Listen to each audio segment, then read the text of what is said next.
of the countries involved speaking, not in front of the cameras, not in front of the media, but in these negotiations that happen and in these talks that happen. So I'm not going to comment on what President Putin said, other than he said he agreed with it in concept. So, with lots of reservations. well, again, he said that at a press conference. As I said, and I go back to the phrase I used earlier, I think there is reason for cautious optimism that something good could come of this. Obviously, we're going to wait for Ambassador Witkoff to return. He's not back yet. We're going to reconvene. Obviously, I spoke to him late last night. He spoke to the president well before that. He may have spoken to other members of our team. I've been here. But ultimately, you know, we're going to reconvene, and the president will have options available to him, and decisions will be made after that. But I don't want to speculate or characterize anything beyond what I've just said until we have had a chance to sit down with Ambassador Witkoff, who's still overseas and in travel. Can I just follow up on that point then, Mr. Secretary, because when on the way here, you said you were seeking an unconditional acceptance. I mean, clearly Mr. Putin is adding a whole series of conditions, and also the President says this should be... Well, how do you know he's adding conditions? From what he said publicly. Well, I go back to the point I made. Let's let this thing play through, okay? And then let's figure out what... Let me at least talk to... Let's the team get together on the state side of this and talk to Ambassador Witkoff and go through some of this.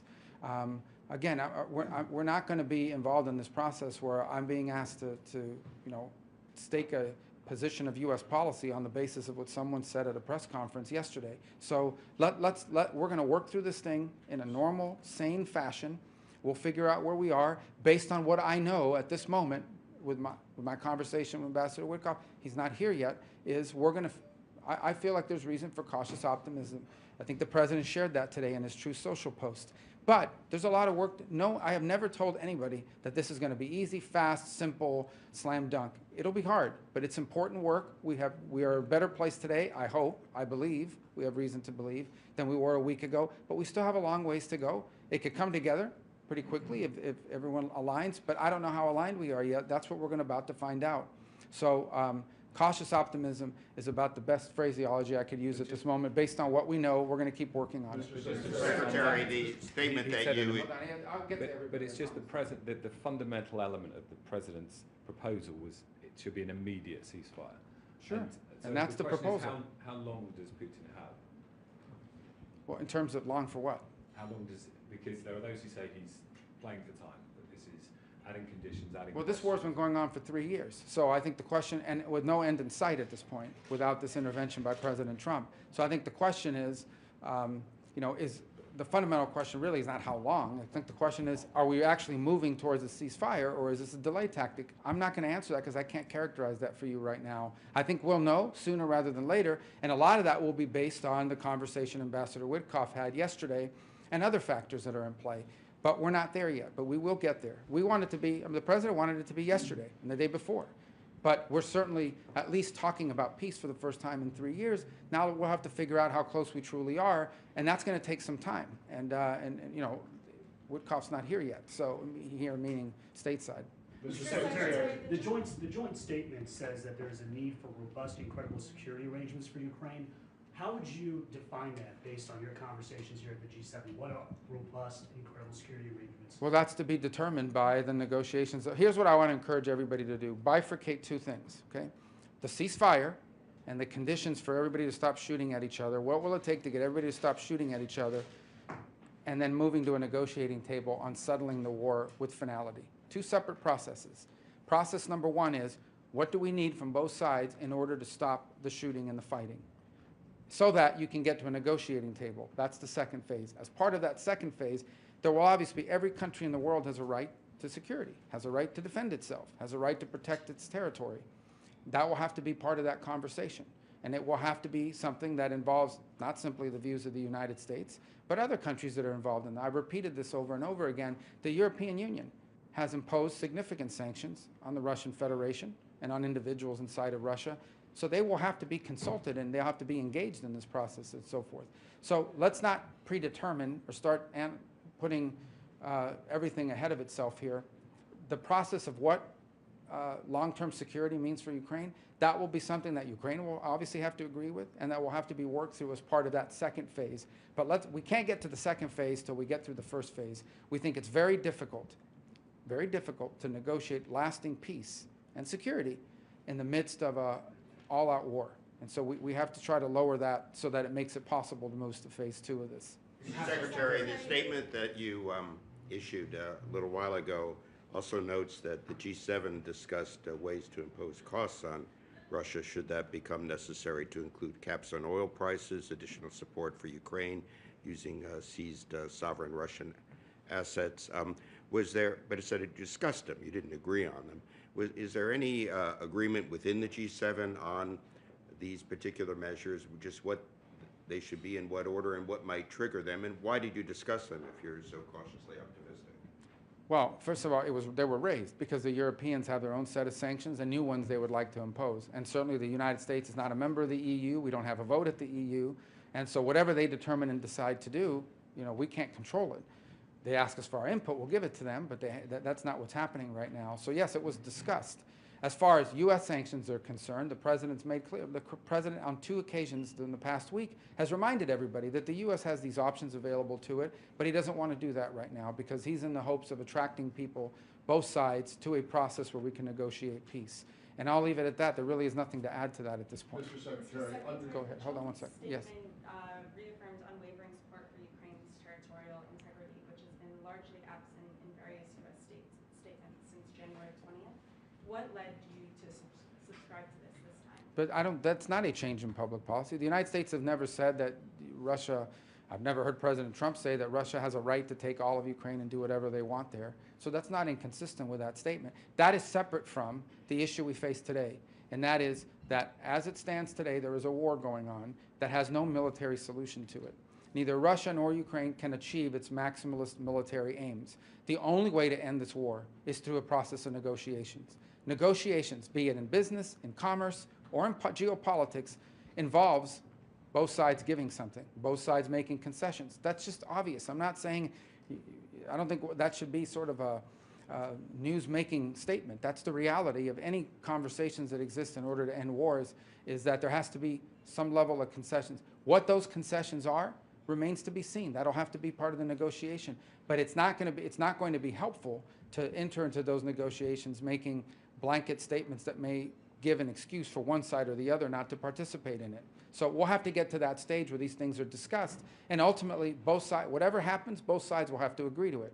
And that's true of any negotiation when you're trying to end a war. Mr. Secretary, understanding your point about this not being a reality show or personalities, Ukraine or anything else for that matter, your boss has, shall we say, a rather strong personality. And I'm wondering, in light of that and his repeated comments about Canada becoming, or should be, the 51st state, the whole tariff situation, which intensified as we were on our way here after the big announcement in Jeddah, did that complicate your discussions at all? Was it? Never came up once. I mean, obviously with the foreign minister of Canada it has, but it was not a topic, it was not on our agenda. I told you that would not be discussed. Tariffs were. Yeah. So let me explain on the tariffs. This is important for everybody to understand. This keeps being characterized as a hostile move against our allies. These are global tariffs on steel, on aluminum, on autos, on semiconductors. Eventually, the president stated this, and then a global, in April, the intention to put tariffs, assuming that the study comes back and so forth. But what they've discussed is a global reciprocal tariff. Understand what that means. That means basically whatever some country charges us, that's what we're going to charge them. The goal the president has made very clear is he wants to reset the baseline of international trade, which he believes, and I agree, is unfair to the United States. This is not meant as a hostile move against Japan or Germany or anybody else. This is not about, this is about balancing and fairness in trade. So he wants to reset the baseline, and once that baseline is reset, then you can enter into bilateral negotiations with individual countries about changes that can be made to our trade, our bilateral trade, so that it's fair for both sides. That's his goal. In his first administration, the president did tariffs as well. What he was disturbed by in hindsight is the fact that they included a bunch of exemptions that basically made them meaningless. And so what he wants to get back to is basically fairness in trade. It's as simple as that. Okay. We want to charge other countries what they charge us. And then ultimately, once the baseline is reset, and then in addition to that, there are industries that are critical to the United States and to our domestic security and our future. And he's identified them: steel, aluminum, semiconductors, automobiles. These are things that we believe are in our interest to have a domestic capacity, and we have to protect these industries from what we feel is subsidization and unfair competition from abroad. This is not meant to be hostile towards anybody. It is meant to be friendly and supportive of our of our national interest as a country. Once the baseline of trade is reset in a way that's fair and equitable, then we can engage in the process of bilateral negotiations with individual countries, including our allies, to set up a more sustainable and fair long-term trade arrangement between our respective countries. So, Mr. Secretary, the President and your meeting with Foreign Minister Joly, do you understand why the Canadians are taking such umbrage at these comments coming from the President? Is that something? The Canadian government has made their position, how they feel about it, clear. The President has made his argument as to why he thinks Canada would be better off joining the United States for economic purposes. There's a disagreement between the President's position and the position of the Canadian government. I don't think that's a mystery coming in, and it wasn't a topic of conversation because that's not what the summit was about. Mr. Secretary, you said that the tariff policy was not hostile. However, President Trump yesterday in his social media post said that the EU previously had been hostile and abusive towards the United States. How do you square that? And secondly, is he serious when he's talking about the 51st state being Canada? Well, I've already answered the question about Canada. No, and is he serious? Do you take him seriously? We're not discussing that here today because that's not what the purpose of this meeting was about. As far as the question that you're asking me about hostility, yeah, you look at the EU. Okay, the EU has a GDP basically comparable to that of the United States. The composition of their economy is similar to ours. These are not developing countries, these are developed countries, and yet they have a significant trade surplus with the United States, even though our economies are pretty much the same. These are not low-wage countries. That's a problem. All the President is saying is we need to equalize treatment. Whatever they do to us, we need to do to them, in addition to pointing to certain sectors that we have to protect. Who can argue against the idea that if some country charges us X to export our products, we should charge them the same? I get it. If you're a country or the EU that's benefiting from the status quo, you feel it is hostile to change the status quo because it's to your benefit. The problem is the President of the United States is looking out for the United States, both in national security and in economic relations. We will reset the basis of our trade relationship, and then we can enter into negotiations for something that's enduring and fair to both sides. That's what the President seeks to do, and that's what it begins by resetting, at a reciprocal way, the amount of tariffs we charge one another in our trade relations. Mr. Secretary, I take your 1798. If I can follow up, Mr. Secretary, I know that we're not speaking about Canada becoming the 51st state at this meeting, but I'm asking you now, do you consider what the President has said about Canada becoming the 51st state? Is he serious? You know, I'll tell you how that came about, okay? He's in a meeting with Trudeau, and Trudeau basically says that if the U.S. imposes tariffs on Canada, Canada couldn't survive as a nation state, at which point the President said, well, then you should become a state.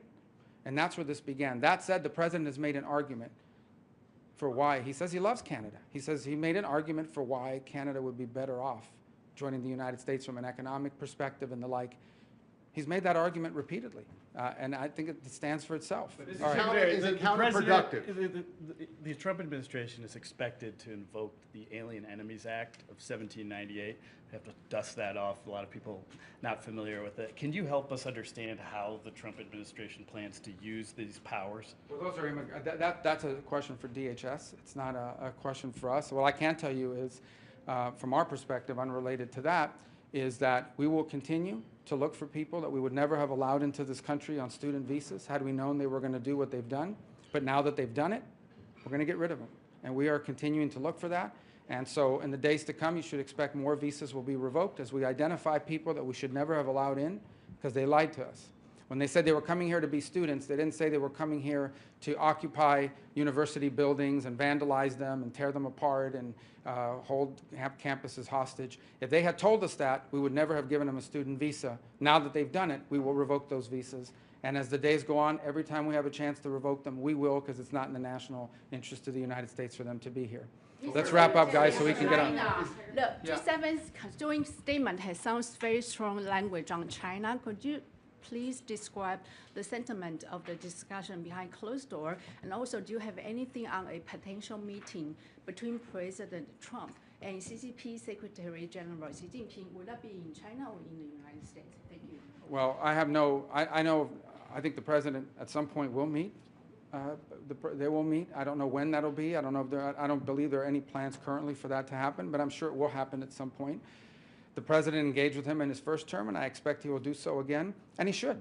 These are the leaders of two big, important, powerful countries, and the leaders of powerful countries, whether they agree on things or not, should communicate for the safety and well-being of the world.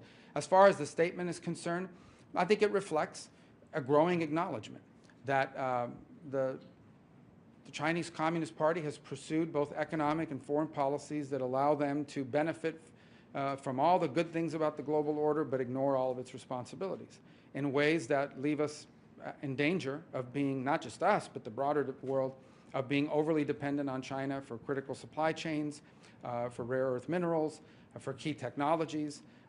In the case of Europe, you'll continue to hear a lot of frustration on their part that Chinese overproduction, for example, of electric vehicles are dumped into their economies. And so guess what they have done? They have imposed tariffs. You know what Canada did? They've imposed tariffs on China as well, because that's what countries do when they feel like they're being treated unfairly in trade and commerce. And we support them in doing that. We think that was the right choice in their regard. And we've imposed tariffs on China as well. All right. Is there an offer? Who had a comment? Rubio, Yes, sir. would the U.S. be open to an agreement with Hamas to get American hostages released separate from the Israeli hostages, like including Adon Alexander? Well, I think our priority always, as the U.S. government, is always that we care about all the hostages. We want all the hostages released. We believe they should all be released. Okay, and that, by the way, we talk about hostages. We're also talking about bodies. Okay, and these trades are being made, and they're ridiculous trades. Talking about 400 people for 3. These are nuts. And on top of that, you see the condition these people are being released in. So this is think about what we're talking about here. I mean, we're sitting around as the world sort of accepting that it's normal and okay for you to go into a place, kidnap babies, kidnap teenagers, kidnap people that have nothing to do with any wars, that are not soldiers, that are not anything, and taking them and putting them in tunnels for almost a year and a half. And we're acting like if this is a normal exchange, this is a normal thing that happens. This is an outrage. So they should all be released. So I'm not going to comment on what we're going to accept or not accept, other than all of us. The whole world should continue to say that what Hamas has done is outrageous. It's ridiculous. It's sick. It's disgusting. It should never have happened. And we shouldn't accept it as normal, as a normal negotiation. We're just dealing with some savages. That's it. These are bad people, terrible people. And we need to treat them as such. But that said, we want all the hostages out. Is there an off-ramp for this trade war? Mr. Secretary, there was a report that was required of the State Department as one of the first executive orders asking for countries to be identified that had insufficient vetting. Has that report gone over to the White House yet? I'm sure you mean we had a deadline to meet that. I'm sure we've met the deadline, but I have to take that back. We can get you an answer for that specifically. Is there an off-ramp All right. for the trade war, Mr. Secretary? About territorial integrity. About what? Territorial integrity Yeah, for you already Ukraine. asked that, Yeah, so you said that Ukraine would have to make concessions both sides. So will Russia, right. What is your description of territorial integrity when it comes to Ukraine? Is it Guys, again, that's what we're going to have. Let's please, I get it, but let me just put it to you this way. There's 2 processes here. Process number 1 is how can we get shooting to stop? Because we think it's very difficult to negotiate peace while there's still shooting going on and attacks. What can we do to get that to stop to the extent possible? How can we get as much hostility as possible to stop so we can get to phase 2 of this process, which is negotiating these things that you're asking me about? I'm just stating the obvious. When people sit down and negotiate an end to wars, there's usually a give and take. What that give and take is depends on the parties that are at the table. We're not going to predetermine anything, but that's what's going to take to end the war. If there's an off-ramp on the trade, it's not about an off-ramp on the trade. There's not a trade war. This is the United States is resetting its trade relations globally, okay, and resetting relations globally to a level of equilibrium, to a level of reciprocity. And then once that's reset, we can then engage in the process of bilateral talks with Japan, with the UK, with France, with Germany, with the EU, whoever, to figure out, okay, how do we reset our trade relations so that it's fair? Because right now it's not fair. It's as simple as that. That president has stated that repeatedly. And so these are the steps that it takes to get us to that point. You can't, if you do it the other way, which is let's renegotiate, or why would they renegotiate their trade relationship with the United States if the status quo was beneficial to them? Why would someone give up something that's good for them You have to make it fair, and then you can negotiate out, you know, how do we get to a place that's mutually beneficial? Because the current piece of it is just not sustainable. All right? How's your relationship with Elon Musk? Thank you, guys. Thank you.